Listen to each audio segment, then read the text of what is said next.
pitched so well other than that one inning, and it's still a loss. Yeah, Angelo out of there was great. Dom, up until that point, was really good. And then Dom Castellano was uncharacteristically with the command of the fastball. And he's not going to pitch like lights out every time. It's hard to do, to continually go out there and do the things that he does. He's going to have a bad night. It was in a tough spot. What were you thinking with keeping Sauce in a little bit longer? Well, I thought he was still on it. They were on him a little bit, so we had Dom ready. And then we had in the situation, they had the left-hander that he got out, and then the right-hander, and Dom was coming in to get the left-hander on deck. Regardless, he had that right-hander in an 0-2 count and didn't bounce that breaking ball. That might have been one pitch that could have swung the whole thing. I think if he bounces it, that guy was swinging anyway and strike, and then Dom comes in with a little cleaner situation. What was your message to Dom after an outing like this to kind of help him turn the page? I mean, he's Dom Castellano. We believe in him, trust him. Everybody has a bad night. He's going to be right back out there. The latter 2/3 of the game, Antoine Jean, what did he do that made it so difficult for your batters? Oh, and the breaking ball was a major factor. There's enough on the fastball to challenge you, and he absolutely outcompeted us in the middle part. We talked before the game that the ball in play was going to be at a premium, and we just didn't do a good enough job with 2 strikes against that guy to let somebody punch you out 11 times on lead, but to get punched out 11 times is tough. What was the decision of putting pinch hitting Eris Rivera in for Matt Rivas? For the righty-lefty matchup, obviously, like that's a really tough left-on-left matchup. And we got Eris sitting over there, and it's a bullet we like to shoot, so we did. Back on Angelo, what did he do well for you coming into that situation? Yeah, he settled that thing down. He got the 1 ball down the line, but after that, he settled it down. Multiple pitches for strikes, was competitive, gave us a shot.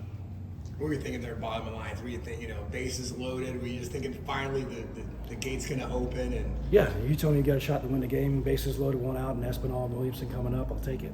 Just didn't work out. Still another close game for this one. Just what do you want the players to learn after a game like this? Well, I thought in the middle part, we could have done some things offensively that made it tougher. He chewed through us in the middle part, which allowed him to go out there in the 9th. If we have better at-bats in the middle part of that game, somehow drive the pitch count out, he might not be out there in the 9th, but he absolutely chewed right through us. A little fired up with umpires? It's part of the game, just trying to defend the guys, and there was some questionable stuff that I just got to make sure the guys understand that I'm with them. So. Speaking on frustration, Espinal was very frustrated after some at-bats. What was the message to him to keep him in the right mindset? Well, I mean, he still had 2 hits. That's a tough matchup no matter who it is. Just come back the next day and continue to do what you've been doing. you obviously got to flush this one. What do you want to see from Wiley tomorrow night? Well, I want from Wiley specifically is to go out there and command the fastball and get multiple pitches in there, and be the captain that he's been for us to this point.